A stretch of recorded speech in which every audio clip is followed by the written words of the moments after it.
هذه هي تاع المانيا وفرنسا قالت تبون دار هذه هي قالوا له دور دار هذه هي دوكا بصبع اي واحد يهضر قول له دور دار يدور دوكا نقولوا بلع ما عندكمش باش تقابلوا الناس باش تعرف الموقف تاع صالح سجنوه ما سجنوه لا ذهبوا للكيان الصهيوني الاسرائيلي ما سجنوه لا على انه فرانكو الجيريان يكتب في لو بوان وكذا ما سجنوش كامل على هذوك سجنوه على فقط قضيته من قضيه الصحراء لا اكثر ولا لا اكثر لازم تفهم بلي انه هذا السيستم هذا يحكم على الاخر على قضيه موقفك انت من الصحراء لا اكثر ولا اقل انا غدوه انور بهذا الكلام العيوب كامل اللي فيا نقول لهم بلي عندكم الحق في هذا الموضوع نولي انا مليح فهمت كيفاش ما كاش منطق هذه النقطه الاولى النقطه الثانيه تخرج انت رئيس اوكي جهه تنفيذيه تتدخل في عمل القضاء وتقول عليه بلي مجهول الهويه ومجهول النسب وسبيت منطقه كلها ما سبيتش هذا الشخص فقط عائله باكملها وبعد تجيك لفته انسانيه وتخرج هذا الانسان الان حتى الشياطين ما عندكمش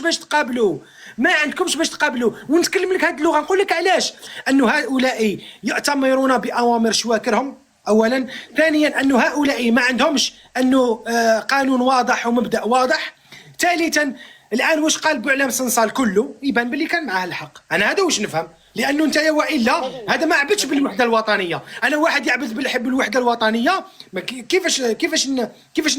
كيفاش نتعامل معاه الواحد اللي يعبث بالمعلومات من الدين بالضروره ما نقدرش نتعامل معاه واحد اللي انت يهدد لك الكيان ديالك والوحده كيفاش تتعامل معاه اذا هذا الانسان تطلقه وتخلي انت تجديد مسكين شاب سلاحه الكلمه يقول كلمه تخاف منه علي بالحاج يقول كلمه تخاف منه بلغيت ما نتفقش بلغيت مهما داروا دقيقه مهما داروا ماهيش راح تكون كيما التهم تاع صنصال كيفاش حيشيتوا دوكا اللي كاين شي تتبون كيفاش انا هذه نحب نفهم قال لك بان الجزائر البارح بدا شيتا ان الجزائر حكمت هذا خونا وعصراته وخرجت منه المعلومات وشاف واستفادت من المعلومات اللي عنده وعرفت مع العملاء اللي معاه وعرفت شكون اللي معاه دوكا واش تقعد دير به راهو شيخ كبير خلوه تقعد توكل فيه الجزائر حاولوا هذا المنطق تاع الرعاة هذا المنطق تاع الحكواتيين هذا المنطق تاع التيك توك هذه البارح كي عصراته دارت له عملت له كي عصراته عملت له ودارت له علاش ما طلقتوش في لفته انسانيه والسلام عليكم بلا ما تجيك الاوامر هذه مهزله هذا رخص انت كي تلق انسان اللي كنت تسب فيه وتشكك في النسب ديالو وسبيت منطقه كومبلي على جال هذا الانسان وتلفت بالفاظ لا تليق برئيس الجمهوريه اليوم راك جاتك اوامر طلقتو طق ما تطلقش معاه جزائريين على تسمى هو عنده كاين دو بروبابيليتي كاين زوج احتمالات شوف رائد كاين زوج احتمالات دو بروبابيليتي يا واش كان يقول كامل صنصال عنده الحق بما فيها تطبيع مع الكيان الصهيوني بما فيها انه قال هذاك موقف من الصحراء هذا دبر راسه قالينه العشرات بما فيها انه تندوف وبشار ايضا مغربيه هذا واش كان يقول اوكي واطار جزائري والا انتم شواكركم يحكموا فيكم عيطوا لكم بالتليفون قال لكم طلقوه انتم عندكم هاد الزوج يا صنصال عنده الحق وانتم كذابين يا انتم عباره عن دوما عند الخارج لا اكثر ولا اقل ما طيحوناش انوار وصلت سوابق من قبل فرنسا والدول الاخرين يعيطوا يطلقوهم صح يطلقوهم بالتليفون هذه هي لا اكثر ولا اقل حاجه اخرى اللي ما فهمتهاش وكان سجناء الراي تاع التسعينات والناس اللي داو من المعتقلات تاع عين مقل وواد الناموس والاخر الناس من التسعينات هما مسجونين ما عندهم حتى قضيه باينه اوكي علاش هاد الناس ما يمسهمش العفو هاد الناس علاش ما فيهاش لفته انسانيه من التسعينات المشكل ماشي تاع تبون برك والعسكر انا نقول لك هادو الناس دايرينهم هكذا سكاره باش تخليهم زعما عبره وانا تبون نقول لك كلهم نزيد لك كلمه كلهم مرضى اسمح لي كيما صنصال عندهم امراض وعندهم كلهم مرضى ومهلوكين كلهم بالسكر بالقلب كلهم مرضى ومهلوكين المشكل وين راهو انا ما نتكلمش على تبون لازم الناس تعرف تبون دفه للباب وعصا للكلاب تبون صار له كيما ابتسام حملاوي فهمت جابوه حطوه بروموسيون كانابي ما كان والو تبون جابوه قالوا له السلام عليكم انت راك غدوه راك تولي بريزيدون صحابو كاع في الحبس هو لا انا نهضر لك على لي فري ديسيدور المتمثله في القيادات الاركان متمثله في 9 جنرالات تاع قياده الاركان والمخابرات الداخليه لا اكثر ولا اقل الان كاين اوامر فرنسيه المانيه علاش هذا الانسان سجناء دوكا انت واحد كيما تجديد يغني تجديد انت تلاقى معاه يهضر شعر ملحون فاش يديرونجيك فاش تخاف منه يا انت معاك الشرعيه ومعاك الشعب ومعاك بوصبع ومعاك الذباب الالكتروني، ومعاك المؤثرين والمؤثرات سوا ديزون والفنانين والفنانات، معاك الجيش، معاك والمؤسسه العسكريه معاك. فاش حيخوفك؟ فاش يخوفك؟ حكموا له ب5 سنين، حكموا له ب5 سنين ومازال عنده محاكمه لو 30 نوفمبر، مازالت له تهمه واحده اخرى. هذه هي تاع المانيا وفرنسا قاتلت بون دور دار. هذه هي يا خويا بارك الله فيك. قالوا له دور دار. هذه هي بارك الله فيك خويا. قالوا له دور دار. هذا هو. دوكا بصبع اي واحد يهضر قول له دور دار يدور. دوكا قول له بلع ما عندكمش باش تقابلوا. انا ما تهضرليش، انا هؤلاء ما يمثلونيش هكذا. انور بين سقسيك لنفرض جدلا سيدي، لنفرض جدلا وهو غير حقيقي انه هذوك سجناء التسعينات التهم تاعهم حقيقيه. لنفرض جدلا، نفرض جدلا تهم حقيقيه. شكون اللي كثر، هما ولا صنصال؟ شكون اللي خيانه وطن؟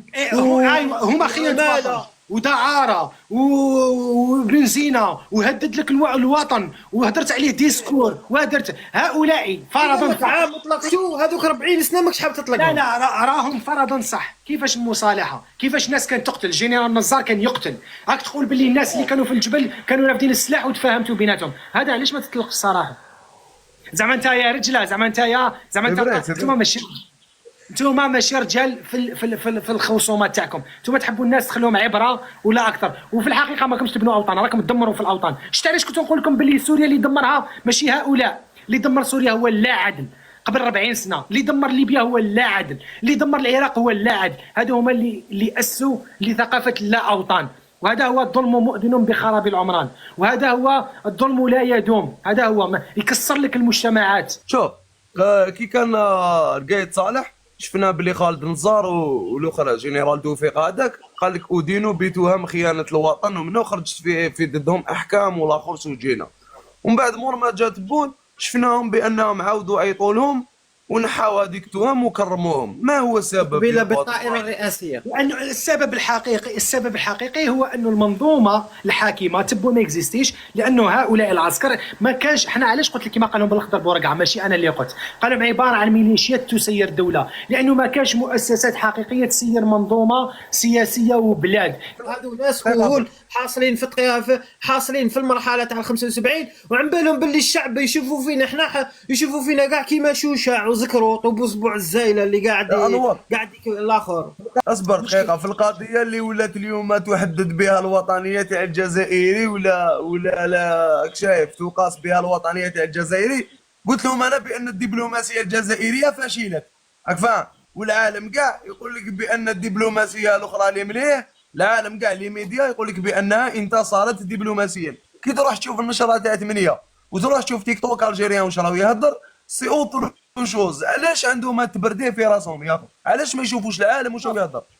المشكل وين راهو؟ الان راهم ياسوا لواحد الثقافه باللي زعما حنا ضعاف. اوكي حنا ضعاف، انا قلت لكش تاكل الامريكان، انا قلت لك انت يا ستامبيون عند الكبار، انت ثاني انت ستامبيون. ما طيح لي لا فنزويلا، ما دير كيما ايران ما والو. ما قلتلكش انا دير كيما هاد العجل.